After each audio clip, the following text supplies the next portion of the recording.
네, 옛날에 나온 가요 중에서 이런 노래가 있습니다. 있을 때 잘해 라는 노래가 있습니다. 이 노래의 내용은 연인과 헤어지고 후회하는 사람들에게 말하는 내용인 것 같은데, 노래의 가사를 보면 있을 때 잘해 후회하지 말고 라는 가사가 반복적으로 나오는 노래입니다. 옆에 있을 때는 감사한지 그리고 소중한지 모르다가 헤어지고 나서야 후회를 하는 사람들이 있을 것이고, 그 사람들이 아마 이 노래에 공감을 많이 할 것입니다. 저도 요즘에 느끼고 있는 것이 있는데, 제가 그렇다고 해서 노래의 가사처럼 헤어진 누군가에게 후회를 하는 것이 아니라, 저희 본가에 있을 때는 어머니가 해준 반찬이 감사한 줄 모르고 반찬을 투정한 적도 있고 그랬는데, 지금 결혼을 하고 함께 아내와 생활을 하다 보니 밥을 뭘 먹어야 할지, 그리고 반찬을 어떻게 해야 할지 하루하루 고민이어서, 결혼 전에 내가 본가에서 지낼 때는 반찬을 뭐 먹을지 걱정 안 하던 때가 감사한 때였구나라고 느끼고 있습니다.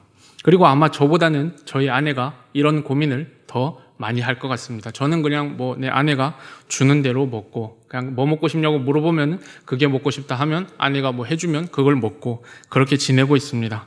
그렇다고 해서 제가 이런 생각을 한다고 해서 절대로 굶거나 끼니를 거르고 있는 것은 절대 아니니 걱정은 하지 않으셔도 될 것 같습니다. 오늘 읽은 말씀을 보시면 아마 많은 분들이 많이 들었을 내용일 것입니다. 돌아온 탕자의 이야기, 잃은 아들을 되찾은 아버지의 이야기입니다. 이 내용을 잘 아시겠지만 다시 한번 말씀을 드리면, 어떤 사람에게 두 아들이 있었습니다. 그리고 이 사람은 아마도 잘 사는 사람이었던 것 같습니다. 그러다 어느 날 둘째 아들이 아버지를 찾아와서 나중에 자신에게 아버지가 주실 재산을 지금 달라고, 말 같지도 않은 아버지가 들었을 때 어이가 없을 법한 그런 이야기를 당당하게 이야기를 하고 재산을 요구를 합니다. 그 이야기를 들은 아버지는 왜? 라고 묻는 것이 아니라 그냥 순순히 둘째 아들이 원하는 대로 해줍니다. 이 재산을 받은 아들은 다 챙겨서 다른 나라로 떠나게 됩니다. 그래서 집을 떠나 다른 나라로 갈 때 아무 생각 없이 아버지께 받은 재산이 있으니까 이걸로 잘 먹고 잘 살면 되겠다라는 생각으로 떠난 것이 아니라, 아마 이 둘째 아들도 자신의 계획을 가지고 다른 나라로 떠났을 거라고 생각을 합니다. 그러고서는 다른 나라에 가서 아주 방탕한 생활을 하면서 아버지께 받은 재산을 다 날리고, 그러고 돼지를 치는 일을 하면서 밥도 못 먹으며 굶다가 돼지가 먹는 쥐염 열매라도 먹고자 했으나 그 둘째 아들에게 주는 사람이 없었습니다. 이 둘째 아들의 상황은 자신이 아버지께 받은 재산을 다 가지고 그 집을 떠나기 전에 자신이 어떤 것을 하면서 살겠다라고 생각을 했던 상황과는 아마도 정반대였을 것입니다. 방탕한 생활을 하여서 재산을 다 썼다고는 하지만 어쩌면 이 아들이 사업을 시도했다가 실패했을 수도 있고, 그리고 주식을 했다가 주가가 떨어져서 또 재산의 일부를 실패해서 날렸을 수도 있을 것입니다. 어떤 이유에서 재산을 탕진하였든 간에 둘째 아들의 상황은 자신이 생각한 상황과는 정반대의 상황인 것은 분명합니다. 이때 아들은 아버지가 생각이 납니다. 자신의 아버지와 함께 있을 때는 무엇을 먹을지, 어디서 잘지, 어떻게 생활을 해야 할지 고민도 하지 않았고 아무런 걱정 없이 살았는데, 집에서 나와서 자신의 힘으로 무언가를 하고자 하니 잘 되지도 않고 자신에게는 걱정만 늘어갔던 것입니다. 그래서 둘째 아들이 아버지의 집에 들어가서 품꾼의 하나로 봐달라고 말하는 것이 오늘 읽은 본문 말씀의 내용인데, 그 뒤의 이야기는 다 아시다시피 아버지는 품꾼의 하나로 둘째 아들을 보지 않고 손가락에 금가락지를 끼우고 신발도 신기고 제일 좋은 옷을 입히고, 그리고 살찐 송아지를 잡아서 잔치를 여는 것입니다. 그리고 이 상황을 본 맏아들은 너무나도 화가 나고, 그래서 집에 들어가려고 하지 않을 때 아버지가 첫째 아들도 맏아들을 달래주는 것입니다. 이 이야기가 오늘 함께 읽은 말씀인 돌아온 탕자의 비유 내용입니다. 이 비유에 나온 두 아들의 모습이 우리의 모습이라고 생각합니다.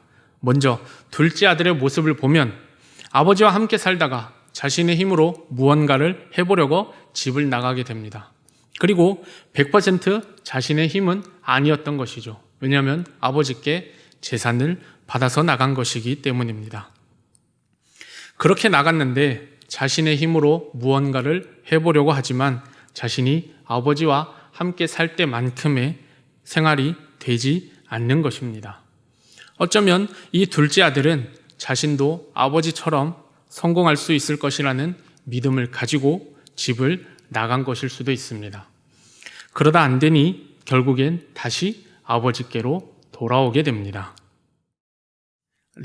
그리고 첫째 아들의 모습을 보면 자신은 이미 아버지와 함께 살면서 아버지의 것들을 자신의 것처럼 누리고 있는데 이 둘째 아들이 돌아왔을 때 나한테는 염소 새끼 한 마리도 주지 않더니 왜 동생은 밖에 나가서 그런 방탕한 생활을 하고 돌아왔는데 왜 그렇게 이벤트를 해주는 것이냐, 나한테는 그런 것도 해준 적이 한 번도 없지 않냐 라고 썽을 내는 것입니다. 어쩌면 이 첫째 아들은 아버지가 자신에게 해주는 것이 감사한 것이 아니라 당연한 것이라고 생각하기 때문에 아버지가 해주는 것을 당연하다고 여기는 그것을 뺐을 때, 빼놓고 생각을 해보면 아버지가 자신에게 해준 것이 아무것도 없다고 생각을 했을지도 모릅니다. 우리도 살다가 하나님의 은혜가 당연하다고 생각이 될 때, 이 당연한 것을 당연하다고 생각한 것을 빼고 생각을 한다면 하나님이 나에게 해주신 것이 무엇이 있지라는 생각이 들 수도 있습니다. 이렇게 하나님의 은혜가 아닌 내 힘으로 한 것이다, 나에게 힘이 있으니 은혜가 없어도 괜찮다, 할 수 있다, 그리고 매일매일 은혜를 주시니까 이것이 귀하고 감사한 줄도 모르고 당연하게 생각을 해서 내일도 은혜를 주시겠지, 왜냐? 오늘도 주셨기 때문에 라고 당연하게 생각하고 있지는 않습니까? 그리고 나의 힘으로 무엇이든 할 수 있을 것이라는 교만으로 하나님을 잊고 나의 힘을 의지하지는 않습니까? 제가 작년에 학교 동생이 교회에 설교를 하러 간 적이 있었는데 그 설교를 하러 가게 되었을 때의 일입니다. 저에게는 처음 있었던 일이고 그 이후로 지금까지는 한 번도 있지 않은 일이고, 작년에 제가 사역하고 있는 교회 말고는 다른 교회에서 설교를 한다는 것은 저는 생각지도 그리고 생각하지도 않고 있던 일이었습니다. 하지만 제가 학교 동생의 교회 청년부 수련회 저녁 집회에 말씀을 전하러 간 것은 이 친구의 요청이 있어서였습니다. 어느 날 전화가 와서, 평소엔 그렇게 연락도 잘 안 하던 친구가 갑자기 전화가 와서 저에게 형네 교회는 여름 사역이 언제 끝나느냐라고 본문부터 바로 이야기를 하는 것입니다. 그래서 7월에 한다, 7월에 끝난다 라고 이야기를 하니 그러면 7월 말에 시간이 되느냐라고 물어보는 것입니다. 이때 안 된다고 했어야 됐는데 시간이 괜찮다라고 이야기를 하니까 그래서야 정말 더 본문을 이야기하는 것입니다. 본인이 다니고 있는 교회에 수련회가 있는데 한 번 하루 저녁 집회를 해주러 그때 말씀을 전하러 와줄 수 있느냐라고 요청을 하는 것입니다. 그래서 이 전화를 받고 일단은 생각을 해보겠다, 깊은 고민을 해보고 다시 연락을 해줄게 라고 전화를 끊었습니다. 이때 다시 연락을 하지 말았어야 했는데 제가 심성이 그렇게 고약하지 못해서 고민을 하게 됐습니다. 그래서 생각을 하면서 많은 고민을 했습니다.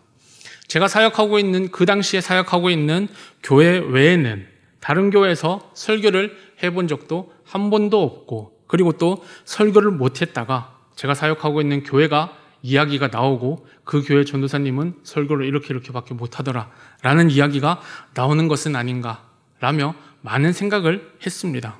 그리고 고민을 해보고 다시 말해주겠다고 이야기한 뒤에 정말 많은 고민을 했습니다. 내가 이 친구의 교회에 가서 설교를 잘 못해가지고 다시는 욕을 먹고 다른 교회에도 어쩌면 나중에 더 훗날 목사가 되었어도 부름을 받지 못하는 건 어쩌지? 또 소문이 나가지고 이 교회에 전도사는 설교를 못한다더라, 이런 소문이 나면 어떡하지? 라는 이런 생각을 하면서도 내가 다른 교회에 가서 말씀을 전할 정도는 아닌데 나는 너무나도 지금 사역하고 있는 교회에서 말씀을 전하는 것도 많이 부족한데 라는 생각이 들면서 아내와 이야기도 하고 많은 고민을 한 뒤에 동생에게 전화를 하여서 무슨 배짱이었는지 모르겠습니다. 설교를 하러 간다고 했어요. 그래서 설교를 하러 간다고 하고 그 동생이 수련의 주제를 그제서야 이야기를 해주었습니다. 그래서 그 주제를 듣고 알겠어, 그러면은 그 주제에 맞게 설교를 준비할게 라고 하고 그 동생이 한 가지 조건이 있다고 저에게 이야기를 하는 것입니다. 그래서 그 조건은 바로 시간을 채워야 한다는 것입니다. 시간은 어느 정도, 형이 시간 어느 정도 설교 시간을 이 정도는 해줘야 된다라고 그렇게 조건을 한 가지 이야기를 해주는 것입니다. 그 이야기를 듣고 일단은 알겠다 했으니까 앞에서는 이제 또 제가 형인데 그래? 그건 안 되겠는데 라고 할 수 없으니까 그래 그래 알겠어 라고 전화를 끊고 설교를 열심히 준비를 해보았습니다. 그래서 설교를 열심히 준비를 해서 집에서도 천천히 읽어보기도 하고 아내 앞에서도 설교를 읽어보기도 했지만 그리고 제가 이런 데 앞에 서거나 올라오면 말이 빨라지기 때문에 말도 아주 천천히 해서 설교를 읽어보기도 하고 그렇게 많은 준비를 했지만 아무리 생각해도 그 친구가 얘기한 그 시간을 제가 다 채울 수 없을 것만 같았습니다. 그리고 그 걱정이 계속 들었습니다. 이 걱정은 당일날 교회에 도착해서까지 제 머릿속에 있었습니다. 어떻게 해서 시간을 채워야 되지? 다 안 채우고 내려가도 괜찮은가? 라는 생각으로 저의 머릿속에는 당일날 교회에 가서까지도 가득 차 있었습니다. 이런 저를 하나님께서는 찬양의 가사로 정신을 차리게 하셨습니다. 교회에 도착하고 앞에서 이제 집회 찬양이 시작되고 찬양을 부르다가 마지막 곡이 전능하신 나의 주 하나님은 라는 이 곡이었습니다. 이 곡을 불렀는데 이 찬양을 부르다가 이 찬양의 후반에 나오는 가사인 오늘 그가 놀라운 일을 이루시는 것 보라 이 부분을 부르는데 저는 정말 뒤에서 누가 때리는 것 마냥 정신이 번쩍 들게 되었습니다. 그리고 제 머릿속에 드는 생각이 내가 너무 교만했구나. 내가 나의 힘으로 하나님의 말씀을 전하는 그 자리에 어떻게 하려 했구나. 하나님의 말씀을 전하는 시간을 내 힘으로 해결을 하려고 했구나 라는 생각이 들면서 그때부터 막 눈물이 나기 시작했습니다. 하나님께 너무 죄송했고 아무 힘도 없는 내가 힘이 있는 것처럼 해결을 하려고 한 그 모습을 회개하였고 앞에 나가서 설교를 하였습니다. 지금도 앞에 서면은 제가 다른 전도사님이 눈물을 많이 흘린다고 했는데 다른 교역자분들이 제가 더 많이 운다라고 했는데 여기서만 많이 울었겠습니까? 그 전에도 앞에 서면은 많이 눈물을 흘리고 했었습니다. 이때도 똑같았습니다. 앞에서 설교를 하는데 처음에 눈물이 나가지고 처음 보는 분들 앞에서 눈물을 흘리고 죄송하다 하고 물도 마시고 설교를 전했습니다. 앞에 나가서 설교도 열심히 하였고 하나님의 은혜 가운데 제가 걱정했던 시간을 채워야 하는 저만의 그 걱정이었던 것이 아무것도 아닌 것처럼 시간은 훌쩍 지나 있었고 돌아오는 길에 하나님께 아내와 같이 감사함을 느끼며 돌아오는 시간이었습니다. 제가 오늘 본문 말씀을 정한 이유는 우리는 하나님의 은혜 속에서 살아가고 있는데 이것을 잊고 잠시 잊고 나의 힘으로 세상을 살아가려고 했더라도 다시 하나님께 돌아와도 된다. 그리고 결국엔 주님이라는 것을 다시 한번 기억했으면 하는 마음에 본문 말씀을 정하게 되었습니다. 우리가 누리고 있는 이 삶은 하나님의 은혜로 누리고 있고 살아가고 있습니다. 나의 힘으로 살아가다 어려움에 처했을 때 내 힘으로 해결하려고 하지만 내 힘으로는 해결을 할 수 없습니다. 할 수 있는 것보다 할 수가 없는 것이 우리이고 그만큼 연약한 사람입니다. 우리 그리스도인들은 결국엔 주님이십니다. 내 힘이 아닌 하나님을 의지한다면 어려움에 처해도 걱정 없이 잘 해결을 할 수 있습니다. 제가 지금은 우리 양정교회에 온 지 5개월이 되었는데 내일이 되면 6개월로 들어가게 됩니다. 제가 우리 교회에 와서 적응을 하기도 전에 그리고 우리 성도님들의 얼굴을 익히기도 전에 제가 어떤 사역을 담당할지 그 이야기를 듣기도 전에 먼저 들었던 이야기가 있었는데 그것은 바로 재정에 관한 이야기였습니다. 그 얘기를 듣고 그냥 들었던 생각은 1년을 어떻게 보내야 하지? 이 재정으로 1년을 어떻게 교육교회를 보내야 하지? 이 생각보다는 당장 눈앞에 보이는 겨울 수련회는 어떻게 해야 하지? 라는 생각이 강하게 들었습니다. 그래서 이 생각은 아마 저만 한 것이 아니라 교육교회를 담당하고 있는 전도사님들, 그리고 부장님들, 교사 선생님들도 다 같은 생각을 했을 것입니다. 이 재정으로, 이 예산으로 어떻게 겨울 수련회를 해야 하고 앞으로 어떻게 우리 아이들에게 행사를 진행을 하고 어떻게 교육교회를 잘 이끌어 가야 할까라는 걱정을 아마 많이 하셨을 것입니다. 그러고 우리 교회, 교육교회는 여러분들이 아시다시피 겨울 수련회를 잘 마쳤습니다. 그리고 이 이야기가 기억이 납니다. 우리 위임 목사님께서 안식오를 다 보내시고 교회에 오셨을 때 교육교회 겨울 수련회는 어떻게 했는지 물어보셨습니다. 그때 그냥 겨울 수련회 다 했습니다. 그래서 잘 마쳤습니다. 라고 이야기를 했고 목사님께서는 정말 믿음이 대단하십니다. 정말 깡이 대단하시네요. 라고 이렇게 이야기를 하셨습니다. 한번 생각해 보시기 바랍니다. 각 교육교회가 겨울 수련회를 하기 전에는 많은 걱정을 하고 있었을 것입니다. 어쩌면 그 걱정은 재정적인 부분이 제일 컸었을 것이고 그래서 그 걱정으로 어떻게 겨울 수련회를 준비를 해야 하고 어떻게 진행을 해야 하고 그런 걱정을 많이 했을 것입니다. 하지만 지금 그때를 다시 생각해 본다면 우리의 힘으로 어떻게 해보려 했지만 우리의 힘으로 그 부족한 부분, 그 걱정스러운 부분을 해결을 하려고 했지만 지금 다시 돌이켜 생각을 해보면 결국엔 주님이 하셨습니다.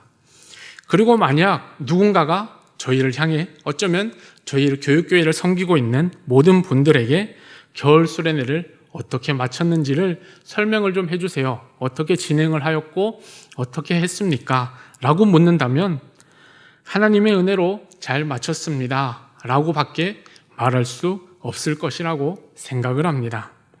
왜냐하면 하나님의 은혜 빼고는 설명을 할 수가 없는 겨울 수련회였기 때문입니다. 그리고 우리는 다시 한번 하나님의 은혜 속에서 살아가고 있음을 경험한 귀한 시간이었기 때문입니다.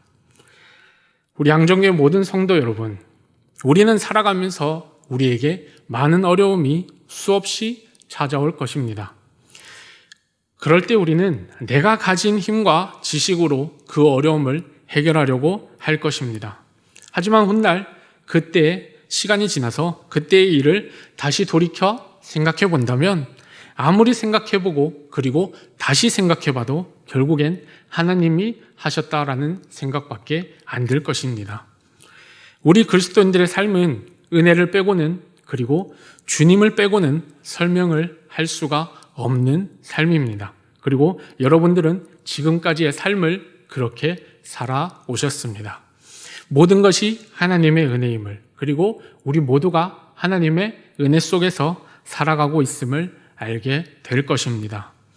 우리 양정교회 모든 성도님들의 삶은 오늘 본문 말씀에 나온 둘째 아들의 이야기처럼 나의 힘으로 무언가를 하려고 하고 어려움을 해결하려고 하다가 시도를 하다가 하다 못해 나의 힘으로 안 돼서 결국엔 마지막으로 아버지께 돌아가는 것이 아니라 결국에는 하나님을 의지하는 것이 아니라 처음부터 하나님을 의지하려고 노력하는 우리 양정교회 모든 성도님들이 되시기를 소망합니다.